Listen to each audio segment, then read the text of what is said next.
The first words my husband spoke to me after disappearing for 12 years were not an apology.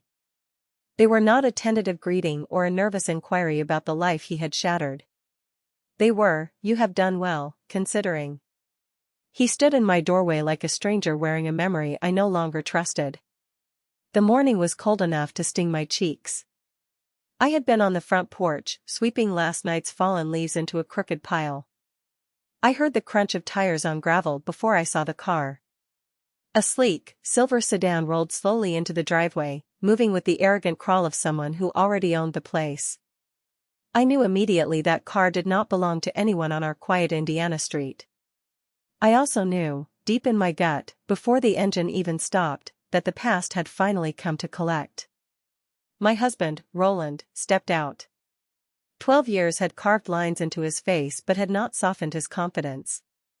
He looked well-fed, well-dressed, and well-practiced at being someone who expected doors to open for him. His suit was expensive now, his hair thinner, his confidence sharper, like time had polished away the parts of him that once hesitated before hurting someone. A younger woman stayed in the passenger seat, staring straight ahead like she was part of the leather upholstery. Then the lawyer got out. He carried a briefcase and a digital tablet, wearing a smile sharp enough to cut rope. "Edith," Roland said, using my name like it had been waiting on his tongue all this time. I leaned the broom against the wooden railing. I felt the rough grain of the wood under my palms. "You are early," I replied, keeping my voice entirely flat. "I did not realize you were coming back." He ignored my tone. His eyes moved past me, piercing through the open front door and scanning the interior of my house. He was calculating. "Is he here?" he asked. "Not, how is he?" "Not, can I see him?" Just a cold confirmation that his investment still existed. "Yes," I said. "He is painting." The lawyer stepped forward before Roland could say another word. "We are here regarding Silas's financial assets," the lawyer stated smoothly. "As his biological father, Mr. Roland has legal standing. My client intends to re-establish his legal and financial role." Financial assets. Such a clean, sterile phrase for something that had been built from countless sleepless nights, borrowed money, and quiet tears no one ever witnessed. I invited them inside because that is what you do in small-town America, even when people bring absolute storms into your living room. The house smelled of fresh coffee and linseed oil. In the small dining room, my stepson Silas sat at the heavy oak table. Canvases surrounded him like quiet witnesses. He did not look up right away. He finished the deliberate brushstroke he was working on first, his fingertips stained with blue and gray paint. His eyes were steady in a way that felt older than his 17 years. My own lawyer, Cornelia, arrived a moment later. She was out of breath from climbing the porch steps too fast, her coat hastily buttoned. She pulled me aside into the narrow hallway. "They filed a preliminary notice," Cornelia whispered urgently, gripping my arm. "We can fight this, Edith. Abandonment is well documented. He does not have the leverage he thinks he does." I looked past her shoulder at Roland, who was now standing in my living room, inspecting a framed drawing on the wall like he was browsing in a store. I felt a sudden, crushing weight press down on my chest. For 12 years, I had fought. I fought to keep the lights on, fought the school district for special accommodations, fought my own exhaustion. Something inside me had simply grown too tired to fight this man in a courtroom. The thought of dragging Silas through depositions and headlines made me physically sick. "Let him take it," I said. The words surprised everyone, especially me. For a moment, the entire house froze. The only sound was the hum of the refrigerator. Then, Silas spoke. His voice was soft, measured, and completely calm. "Let me handle it." That was the exact moment I realized the boy I had raised was not a boy anymore.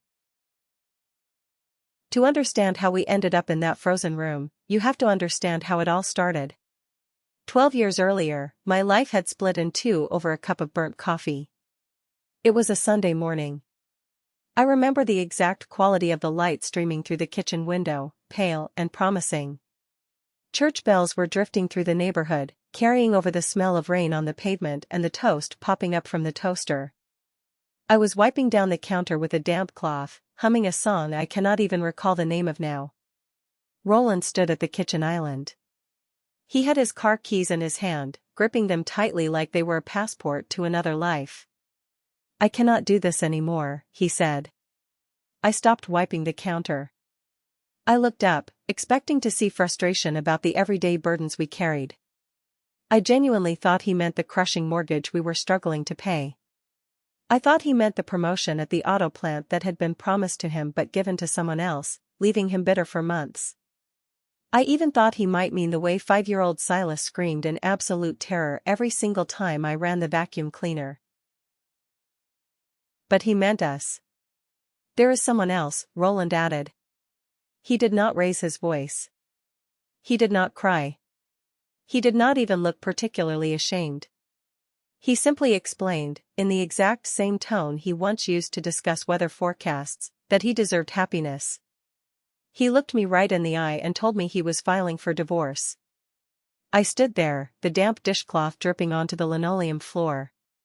My mind raced to catch up with the words falling from his mouth. I felt a cold numbness spread from my fingertips up to my shoulders. "And your son?" I asked. The question hung between us in the quiet kitchen. Roland looked away then, staring out the window at the driveway. "He needs more than I can give," he replied flatly. "You are better with him." Then he turned around and walked down the short hallway. He did not pack a bag right then. He did not go upstairs to say goodbye.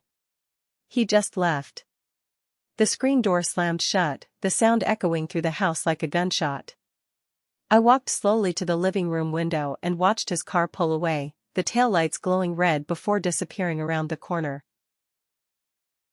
Suddenly, I was standing completely alone in a house that felt entirely too large for breathing. The silence was deafening. I remember sitting down on the edge of the sofa, staring at a small toy train resting on the rug. The reality of the divorce settled over me, heavy and suffocating. I had no job of my own, no savings, and a child upstairs who did not understand why his world was about to change. I forced myself to stand up and walk up the stairs. The wooden steps creaked under my weight. When I reached Silas's room, I pushed the door open gently.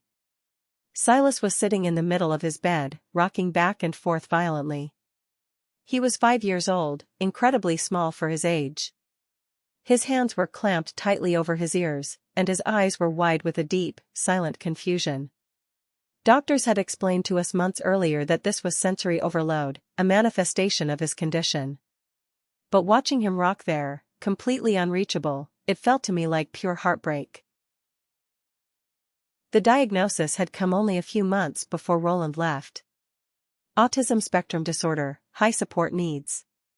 Those were the clinical words the specialist used in a cold, brightly lit office. For me, those words meant that a simple trip to the grocery store required military-level strategy. It meant that bedtime was a 2-hour negotiation of routines and textures.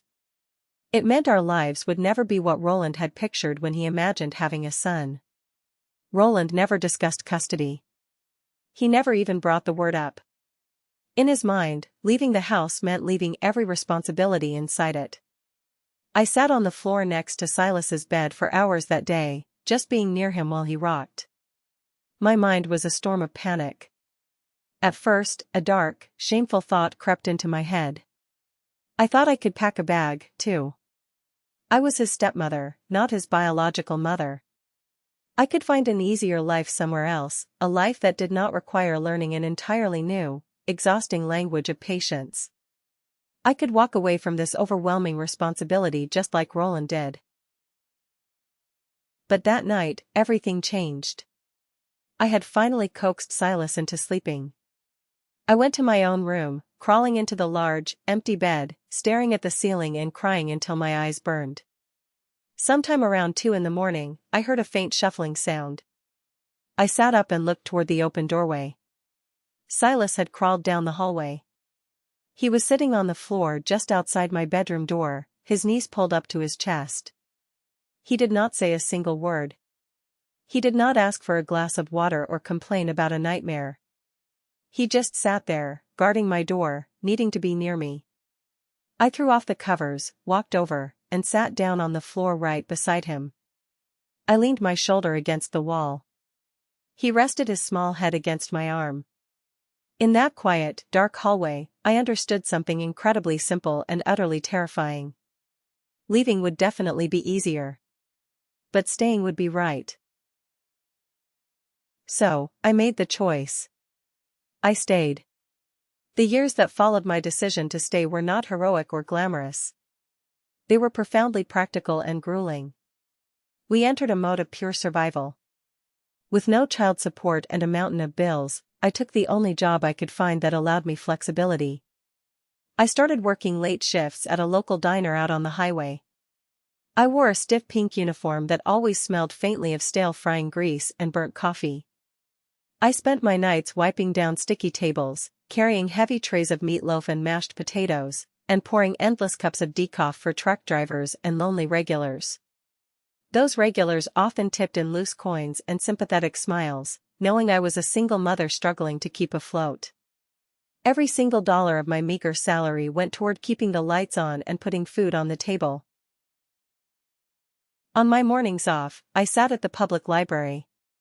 We could not afford an internet connection at home, so I used the bulky desktop computers in the reference section to fill out endless, complicated Medicaid forms.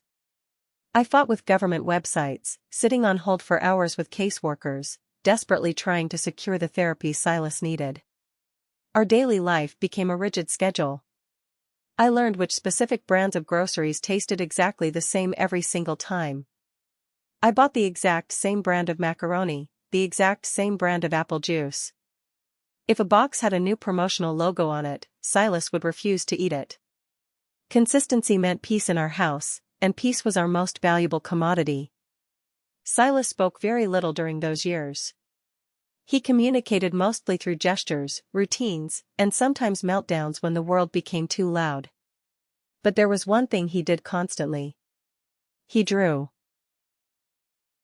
It started with cheap crayons on the back of my diner order pads. Then it progressed to colored pencils, and eventually to stolen ballpoint pens I brought home in my apron pockets. He did not draw cartoon characters or superheroes. He drew empty barns leaning against the wind. He drew lonely windows reflecting the streetlights. He drew sprawling, empty porches sitting under enormous, heavy skies. I would sit at the kitchen table late at night, rubbing my aching feet, watching him cover page after page.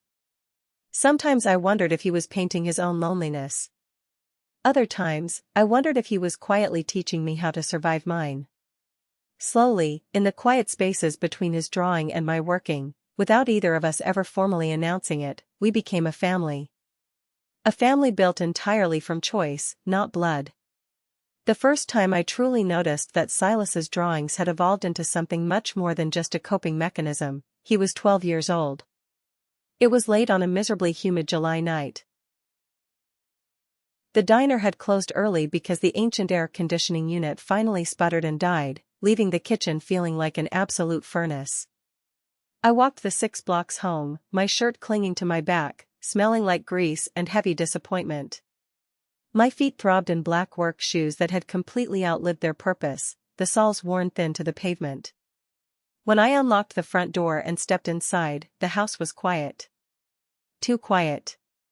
Usually, Silas would be pacing in the living room or humming softly to a television commercial. For a terrifying moment, a cold panic rushed through my chest. It was that old, familiar instinct that something terrible had gone wrong while I was away trying to earn a living.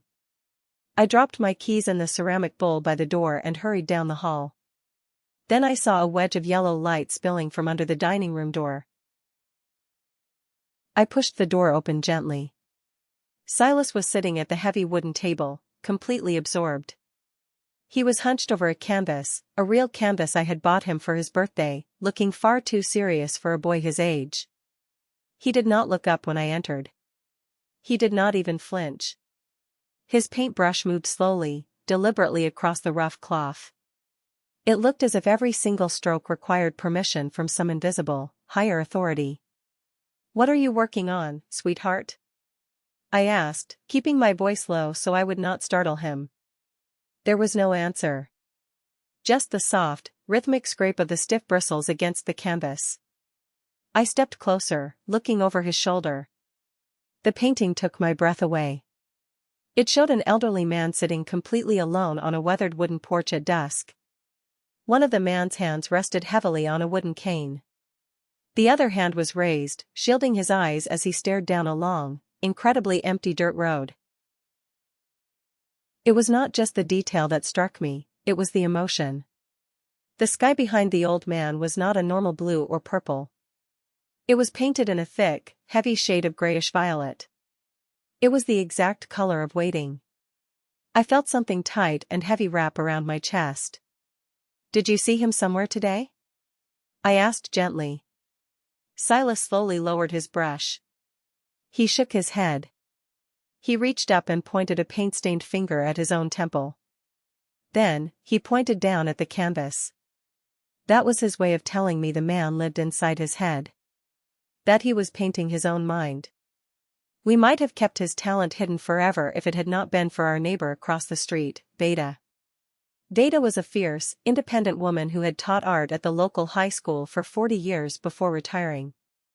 She still walked around the neighborhood wearing oversized, paint-stained cardigans like they were badges of honor.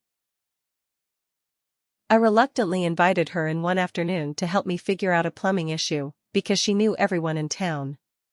While I was in the kitchen fetching her a glass of iced tea, she wandered into the dining room. Silas hovered in the hallway. He was always intensely anxious around visitors, usually retreating to his room. But this time, he was curious enough to stay, watching her look at his work. "You cannot keep this hidden, Edith," Veda told me, turning away from the canvas with a look of absolute shock on her wrinkled face. She studied the painting of the old man like she was reading sacred scripture. "This is not hobby work." I stood there holding the cold glass of tea, not knowing what to say. I did not know what to do with praise. Praise was nice, but it did not pay the mounting stack of utility bills on the counter. Praise did not calm a child who melted down in the middle of a grocery store aisle because the fluorescent lights felt like physical lightning strikes to his brain. "This is expression most adults spend their entire lives trying to find," Veda continued, pointing a trembling finger at the canvas. I sighed, setting the glass down. "Veda, he is just a boy drawing to keep quiet." "No," she insisted. "He is speaking."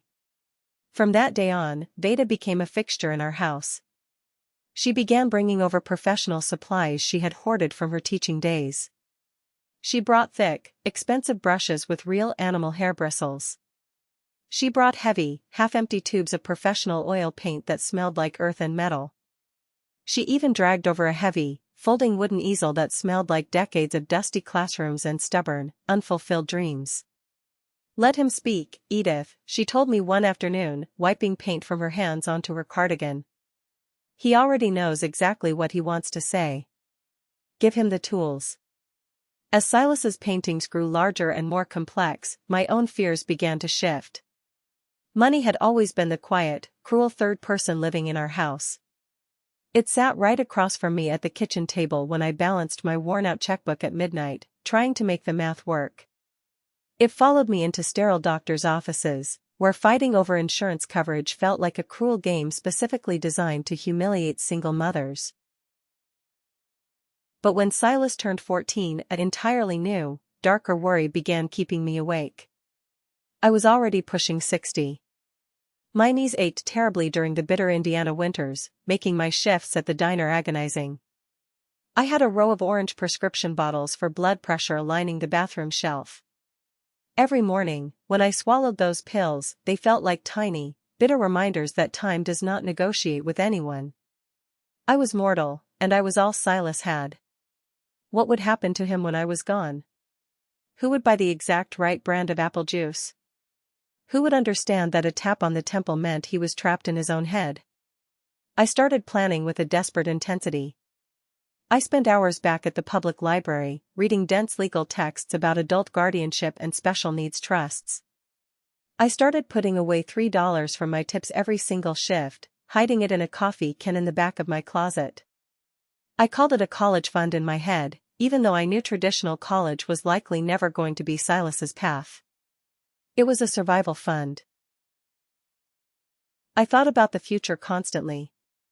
I even had morbid thoughts about my own funeral, worrying that the costs would wipe out whatever meager savings I managed to scrape together for him.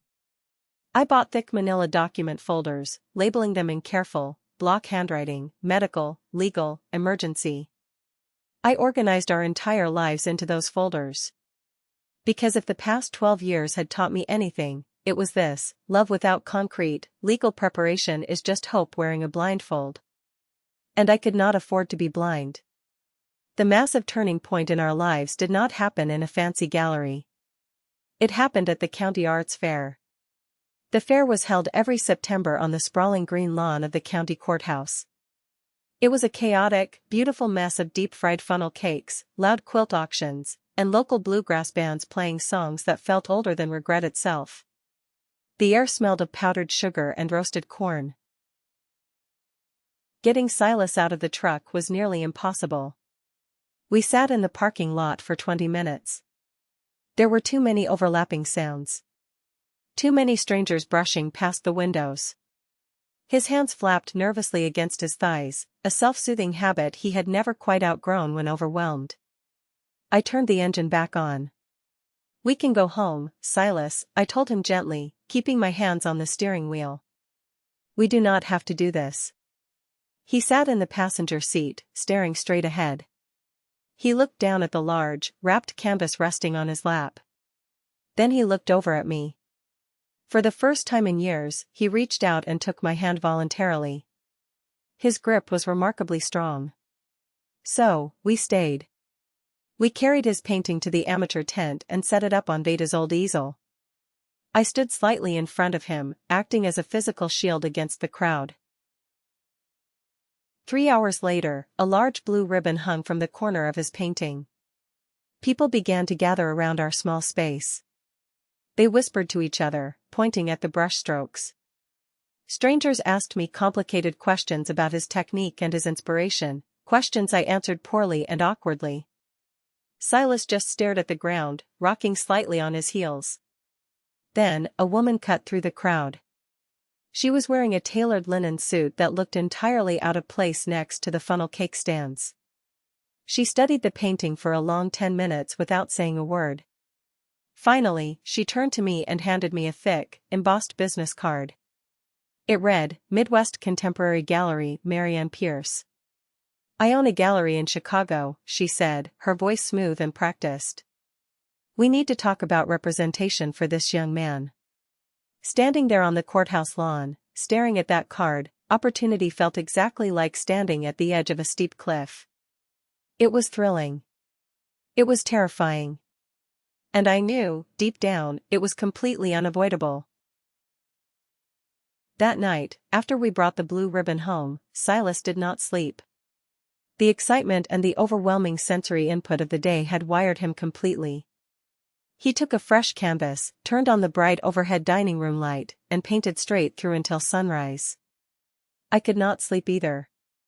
I sat by the open living room window, listening to the loud, rhythmic buzzing of the cicadas in the trees. I held Marianne Pierce's business card in my hand, running my thumb over the raised lettering. Most mothers would be ecstatic. They would be calling their friends, celebrating a sudden stroke of luck. But as I sat there in the dark, my stomach twisted into tight, painful knots. I realized something profound and terrifying. Fame and money have a very specific way of waking up ghosts. If Silas became successful, if his name ended up in newspapers or art magazines, it would shine a massive, unavoidable light into places that were once safely forgotten. Our quiet, hidden life in Indiana would be exposed. And somewhere out there, living a comfortable life, was the man who had walked away from us. Somewhere out there was Roland. I knew that if Roland ever heard about a massive inheritance of fame or money, he would suddenly remember he had a son. A man who once walked away from the heavy responsibility of raising an autistic child would absolutely come looking for a piece of the reward he had never helped build. I spent the entire night strategizing, my mind racing through worst-case scenarios, determined to build a fortress around my boy before the world could get its hands on him. The first time we took Silas to Chicago to officially meet with Marianne Pierce, I packed the truck like we were going to war.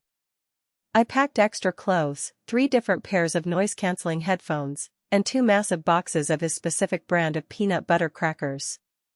Most importantly, I packed my thick manila folders containing every single medical document, school record, and legal form I had gathered over the last decade. I carried them in a tote bag like they were ancient, protective charms. We left our house hours before sunrise.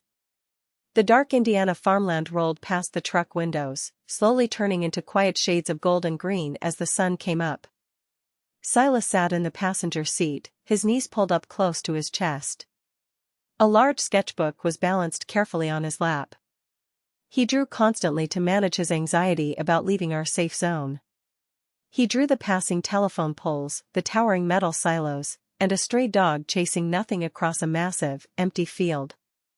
I kept talking to him, keeping a steady stream of conversation flowing even when he did not respond. "Big cities are extremely loud, Silas," I said, keeping my eyes on the highway. "But we are going to take it very slow. No rushing. Absolutely no pressure. If you want to leave, we leave." He nodded once, never taking his eyes off his sketchbook. That single nod was enough. The Midwest Contemporary Gallery occupied the entire 3rd floor of a beautifully renovated brick warehouse right near the Chicago River. The elevator doors opened, and the lobby immediately smelled like rich espresso and polished, intimidating ambition. The walls were blindingly white, the lighting was perfect, and massive paintings hung like bold declarations. Marianne Pierce greeted us near the reception desk. She offered a handshake that was firm enough to make me trust her, just a little bit.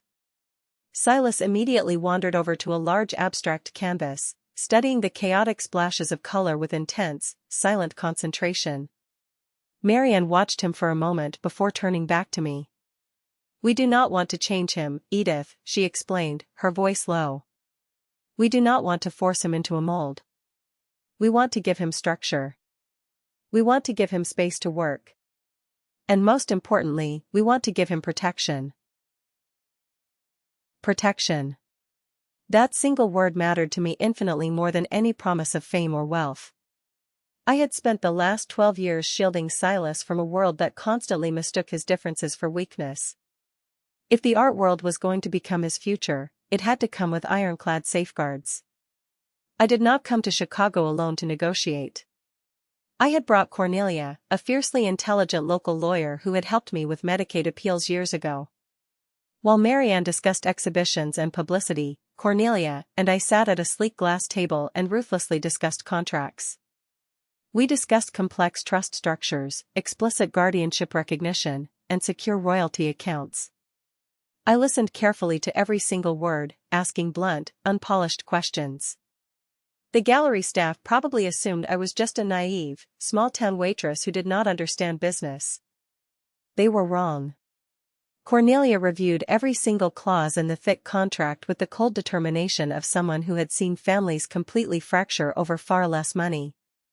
She crossed things out, rewrote paragraphs, and demanded stipulations that gave me total financial control. "It is legitimate, Edith," Cornelia finally told me, tapping her pen on the signed pages. "More importantly, the trust is locked tight. It fully protects him from anyone trying to claim his earnings." So, I signed my name. We did not sign because we dreamed of buying mansions or luxury cars. We signed because we were terrified of what would happen to Silas if we did not secure his future right then and there. The first official exhibition of Silas's work was held the following winter, right in the heart of January. Indiana had been hit by a massive blizzard 2 days prior, and the snow was piled high against the curbs like thick, folded blankets. The drive to Chicago took twice as long as usual. I gripped the steering wheel so tightly my knuckles turned white, terrified of hitting a patch of black ice. Silas sat in the passenger seat, wearing his favorite gray sweater. He insisted it was lucky. The sleeves were a little frayed at the cuffs because he rubbed them constantly when he was nervous, but I did not have the heart to make him wear the stiff, new button-down shirt I had bought on clearance. I had bought myself a new dress from a discount rack at the local department store.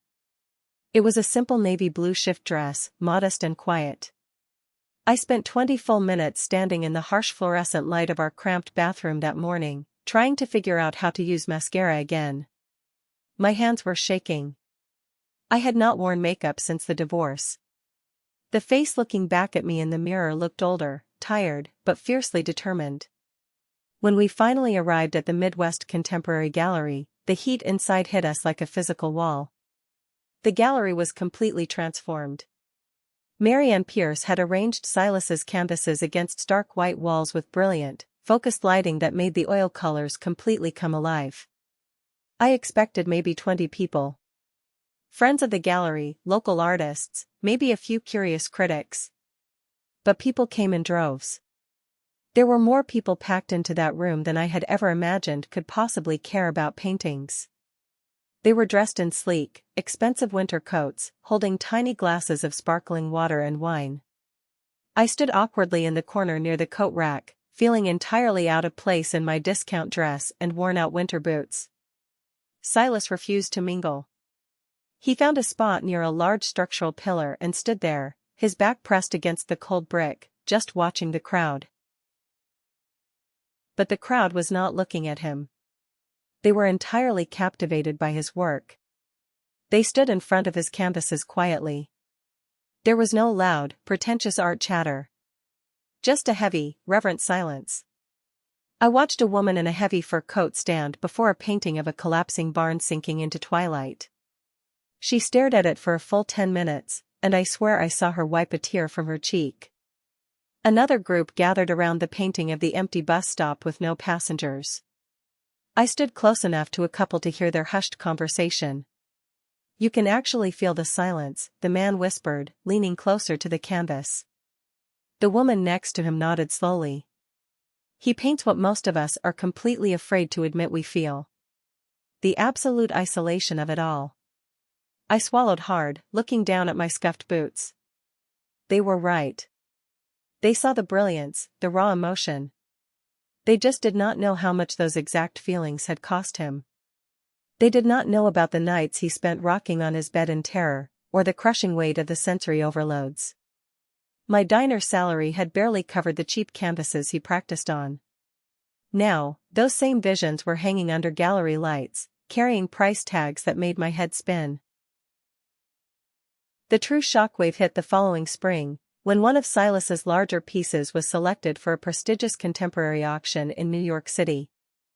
I had never been farther east than Ohio in my entire life. The sheer scale of New York made me instantly dizzy. We flew out on a Tuesday.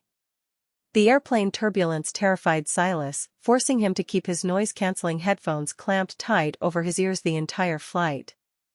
When we finally took a yellow taxi from the airport into the city, the endless chorus of blaring horns sounded like aggressive arguments that never, ever ended. The skyscrapers blocked out the sun, turning the streets into deep, noisy concrete canyons.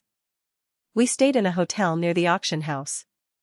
The room was beautiful, but Silas was too overwhelmed to leave it. We ate expensive, mediocre room service burgers sitting on the edge of the stiff white hotel beds. I spent the entire evening reviewing the legal paperwork our lawyer, Cornelia, had drafted, making absolutely sure the trust was secure. The auction hall the next evening felt like stepping onto another planet. It was a massive room filled with plush red velvet chairs, enormous glittering crystal chandeliers, and polished mahogany podiums. The people filling the seats discussed millions of dollars with the exact same casual tone we once used to discuss clipping grocery coupons back in Indiana. We were seated in a private viewing box near the back. Silas held a small, smooth river stone in his hand, turning it over and over with his thumb to stay grounded. Lot 14 was announced. They called it Evening Vigil. It was a painting Silas had done nearly a year ago. It showed a woman sitting alone at a kitchen table long after midnight. A single, harsh overhead lamp illuminated a towering stack of unpaid bills and a ceramic cup of cold coffee. When the massive digital screen illuminated the artwork, my breath hitched in my throat. It was me. It was not a literal, realistic portrait of my face, but spiritually, it was my exact essence. It was every single terrifying night I had spent trying to figure out how to keep us fed. The auctioneer, a man with a crisp, booming voice, started the bidding at $50,000. I almost laughed out loud. $50,000. That was more than I made in 3 entire years at the diner. It felt completely unreal. Then, the paddles started rising. The numbers on the digital screen climbed with terrifying speed. 100,000. 200,000. 500,000. The room grew incredibly tense. The casual chatter completely stopped. I gripped the velvet armrest of my chair so hard my fingernails dug into the fabric. I stopped counting somewhere around $1 million because my heart was beating so violently against my ribs I thought I might pass out. I looked over at Silas. He was not looking at the screen or the wealthy bidders. He was just staring at the painting itself. When the heavy wooden hammer finally fell, the sharp crack echoed through the silent hall. The final number flashed in bright white lights on the screen. $4,200,000. Thunderous applause filled the room. Bright camera flashes erupted from the press section. Gallery representatives rushed into our box, grabbing my hand, shaking it, offering loud congratulations. But Silas did not celebrate. He did not smile. He just stared at the stage like he was watching a profound, deeply painful part of his childhood disappear forever into the hands of a stranger. Fame, I quickly learned, arrived much faster than peace ever could. The week we returned from New York, our quiet life was completely obliterated. The phone in the kitchen rang constantly. Reporters from art magazines and local news stations called the diner, asking my manager for my schedule, begging for exclusive interviews with the autistic savant. Neighbors who had not spoken 2 words to me in a decade suddenly remembered our names and stopped by the porch with baked goods, hoping to get a glimpse inside the house. Slick financial advisors started leaving thick glossy packets in our mailbox, calling to speak in incredibly complicated sentences about investment portfolios, offshore accounts, and tax shelters. I was terrified. I would wake up in a cold sweat at 2 in the morning, walk into the kitchen, and obsessively check our secure bank statements on the new laptop we had bought. I stared at the massive string of zeros on the screen, half expecting them to just vanish by morning. I still caught myself saving plastic grocery bags and watering down the dish soap. You do not just turn off poverty overnight. But deep inside, beneath the financial anxiety, a much older, darker fear began to stir and grow. Because massive success does something incredibly dangerous.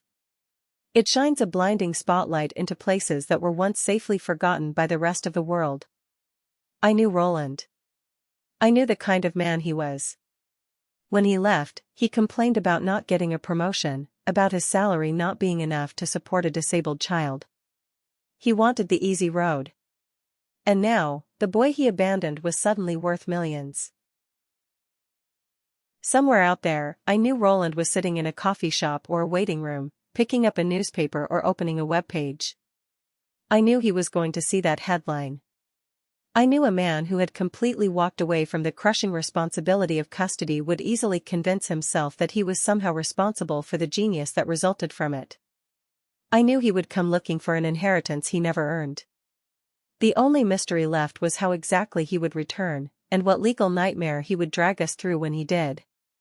He did not call first. He did not send a letter through an attorney to warn us. He did not even pretend to ease his way back into our lives with a fake apology. He simply showed up, expecting the world to make room for him. Which brings us back to that freezing morning on the front porch. The morning I was sweeping the leaves when the silver sedan rolled into my driveway. Seeing him step out of that car after 12 years felt like taking a physical blow to the stomach. 12 years is a massive amount of time. It is enough time for a child to grow into a man. It is enough time to rebuild a shattered life from the ground up. But looking at Roland, standing there in his expensive wool coat, it felt like no time had passed at all. He still carried that same suffocating arrogance. He walked up my front steps. He did not look around at the peeling paint on the porch railing or the mismatched lawn chairs. He just looked directly at me. "Edith," he said. I leaned on my broom. "You are early. I did not realize you were coming back." He ignored me, scanning the house. "Is he here?" I told him Silas was painting. Then the lawyer, a young guy with too much hair gel and a ruthless smile, stepped right up and announced their intention to seize control of Silas's financial assets. He actually used the phrase "reestablish his legal and financial role." I felt a hot flash of pure, unadulterated rage crawl up my neck. I wanted to scream. I wanted to hit him with the heavy wooden handle of the broom. But I did not. I took a deep, shaky breath, letting the icy air fill my lungs, and I opened the front door. "Come inside," I said, my voice completely devoid of any emotion. They walked into my home, tracking melting snow onto the entryway rug I had bought at a thrift store. We stood in the small living room. The layout had not changed since the day he walked out. The same faded floral sofa, the same scratched coffee table. Silas was sitting at the dining room table, just a few feet away, visible through the archway. It was the exact same spot where he once meticulously lined up his toy cars for hours to calm his racing mind. Now, the table was covered in expensive oil paints, brushes, and a half-finished canvas. Silas did not look up when the heavy footsteps entered the house. He finished the stroke he was working on, his hand perfectly steady. That intense, quiet focus alone visibly unsettled Roland. He had expected a broken child, or maybe an excited one. He did not expect complete, chilling indifference. Roland cleared his throat, adjusting his expensive silk tie. He took a step toward the archway. "Son," he began.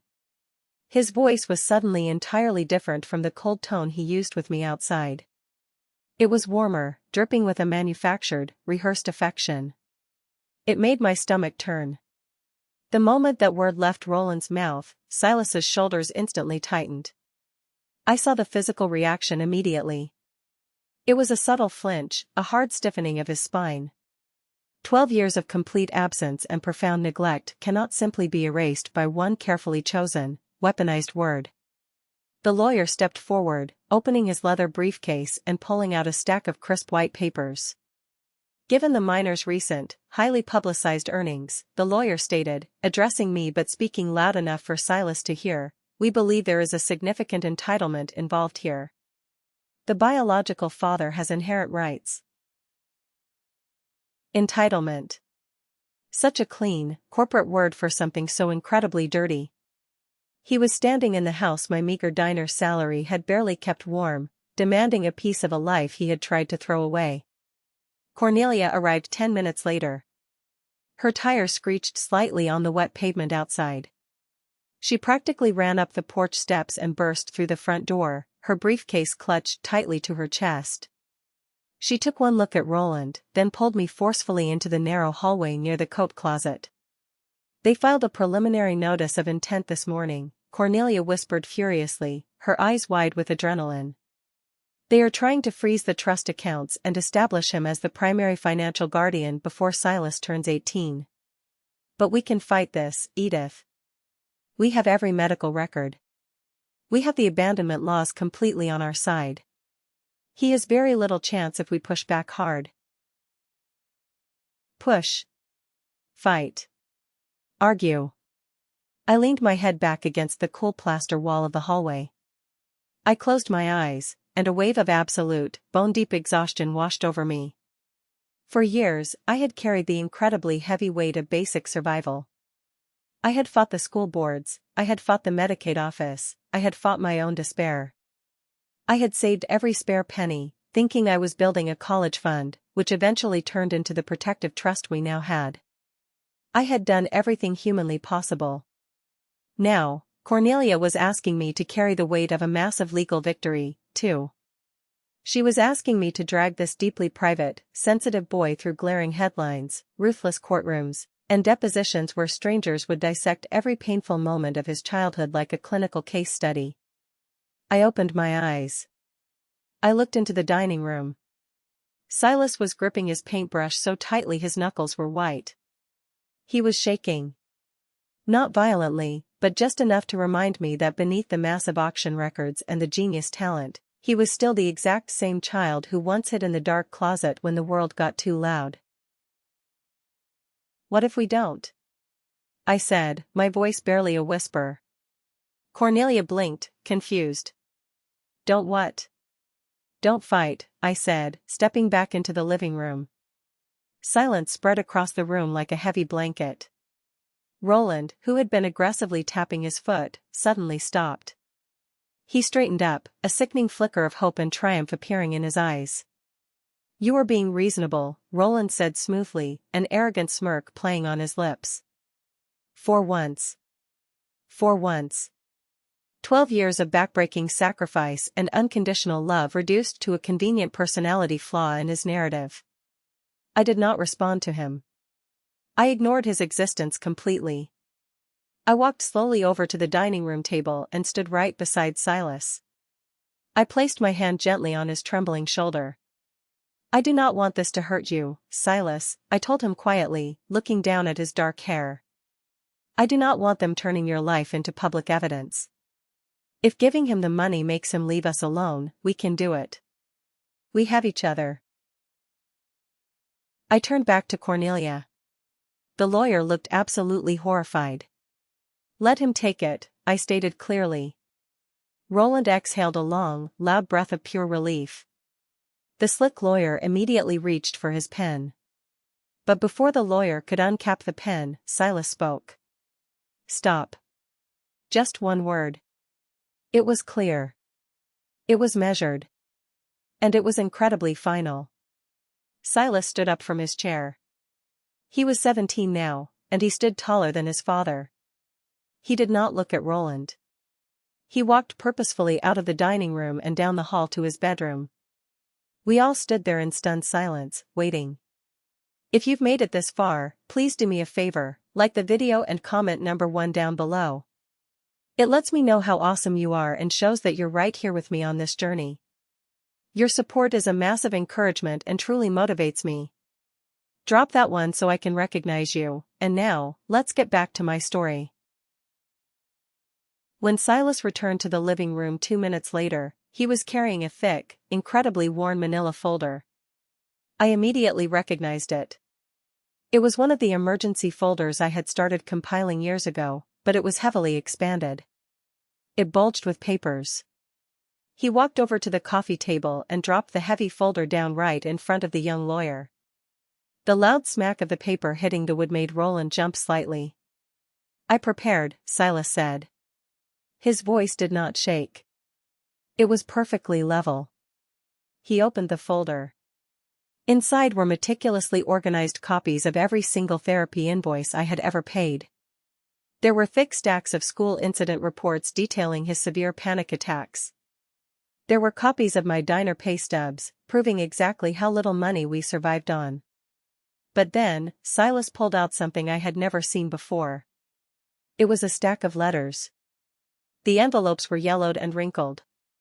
They were all addressed to Roland at his old workplace, the auto plant. Every single one of them had a red postal stamp across the front, "Return to sender." Undeliverable. No forwarding address. Silas had been writing to his father for years, trying to reach out, and Roland had never even bothered to leave a forwarding address to receive them. Silas looked directly into Roland's eyes for the very first time. "You left," Silas said. The absolute lack of emotion in his voice was more devastating than any screaming match could ever be. I learned how not to be left again. For the first time since he arrived on my porch, Roland looked genuinely uncertain. The arrogant smirk completely vanished. The slick lawyer stared down at the returned letters, realizing instantly that their narrative of a loving, concerned father had just been blown to absolute pieces. I stood there, staring at the boy I raised, and I realized something profound. This fight was not going to be about money anymore. Silas was not going to let it be about the millions. This was going to be about the cold, hard truth. The family courtroom was much smaller and far less dramatic than I had expected. There were no soaring ceilings or grand mahogany benches. It was just a cramped, rectangular room with scuffed linoleum floors, worn wooden spectator benches, and buzzing fluorescent lights that hummed endlessly like tired insects. It was exactly the kind of depressing, bureaucratic place where real lives are quietly, ruthlessly rearranged every single day. Silas sat perfectly still beside me at the petitioner's table. His hands were folded neatly in his lap, exactly the way he had taught himself to sit during intense behavioral therapy sessions years ago when he needed to stay grounded and present. He was wearing the new button-down shirt today. Across the narrow aisle, Roland sat with his lawyer. Roland stared at a massive stack of legal documents in front of him, fidgeting constantly, as if staring hard enough might magically rearrange the facts into a victory. His lawyer continuously leaned over, whispering frantic strategies into Roland's ear. Cornelia sat on my other side. She whispered patience to me, gently patting my arm. But Silas whispered absolutely nothing. He was saving all of his words for the judge. The judge was a stern-looking woman in her 60s with silver hair pulled back into a tight, severe knot. She adjusted her thick reading glasses and began reviewing the case summary aloud, her voice echoing in the small room. Biological father seeking primary financial guardianship and parental rights, the judge read, her tone completely flat. Documented absence exceeding a decade. Minor child possesses substantial earnings currently placed in a protective trust. Substantial earnings. There it was again. That phrase. As if the money were the only important thing sitting in this room. As if 12 years of tears and survival were just a footnote to a bank account. When the judge finally looked up and invited Silas to speak on his own behalf, I felt my pulse instantly climb right into my throat. I held my breath. Silas stood up slowly. He pushed his chair back. He was 17 years old. His shoulders were no longer hunched forward in a protective crouch. His eyes were incredibly steady, holding a quiet strength that had taken a lifetime of pain to learn. I do not hate my father, Silas began. His voice carried clearly across the quiet room. The entire courtroom seemed to physically shift. Even the court reporter stopped typing for a split second. The air seemed to lean closer to him. I just do not know him, Silas continued. He reached down and handed the bailiff the thick stack of papers from his folder. These are my therapy notes, he explained calmly, pointing to the stack as the bailiff handed it up to the judge. They show exactly how the abandonment affected my neurological development. Severe panic episodes. Extreme communication delays. Chronic sleep disorders. He did not dramatize the information. He did not point fingers or raise his voice to accuse Roland. He simply laid out the absolute truth, presenting the facts with the exact same careful, deliberate precision he used when choosing oil colors for a canvas. These are letters I wrote to him, Silas continued, gesturing to the yellowed envelopes. They were returned unopened. For 5 years. I looked over at the opposing table. Roland's jaw was clenched so tightly a muscle twitched in his cheek. He stared straight ahead at the judge's bench, refusing to look at his son. Perhaps for the very first time in his entirely selfish life, Roland had absolutely no prepared excuse ready. Then, Silas reached the absolute heart of the matter. My paintings are not happy accidents, Silas said, his voice dropping slightly, becoming more intimate. They are meticulous records. They are how I survived. He explained to the judge how the grueling routine of our daily life had built safety for him. He explained how consistency had kept him alive. He talked about how quiet, stubborn, relentless presence had eventually created trust. Then, Silas turned slightly and looked directly at me. My stepmother stayed, he said. 3 simple words. My stepmother stayed. They hung in the air of that fluorescent-lit room, and I swear they carried infinitely more legal and moral weight than any argument the expensive lawyer could ever invent. Tears finally broke free and rolled hot down my cheeks. Silas turned back to the judge to address the financial demands. My earnings are fully protected by a legal trust, he explained perfectly. It was created with legal counsel when I was 16.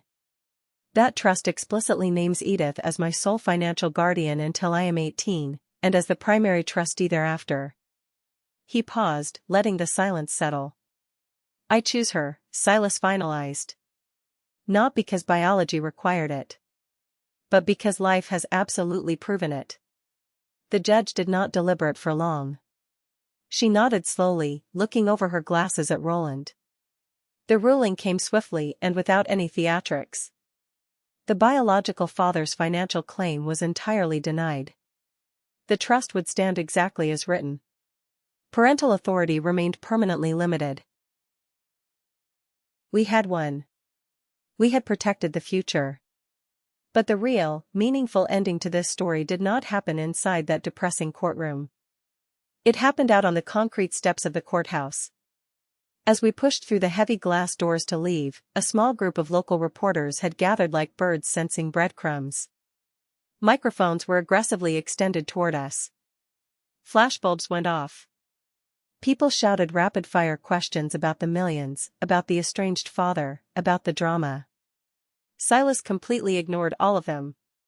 He walked straight through the crowd, heading directly toward Roland, who was standing awkwardly near the bottom of the steps, looking incredibly uncertain and somehow much smaller than he had that morning on my porch.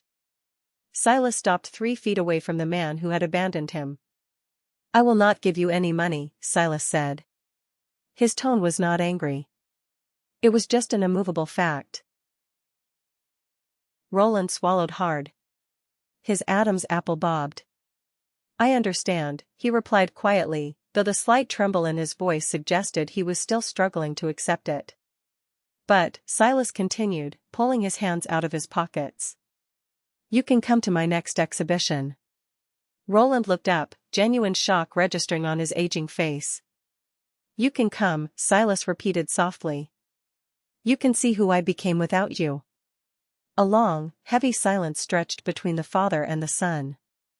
The reporters behind us had stopped shouting, sensing the gravity of the quiet moment. Finally, Roland nodded. He did not nod triumphantly. He did not even nod gratefully. He just nodded honestly. It was the first truly real, unscripted moment I had ever witnessed from him. Life did not magically transform overnight after the trial. Healing rarely announces itself with a parade. But very small, quiet changes began to appear in the fabric of our days.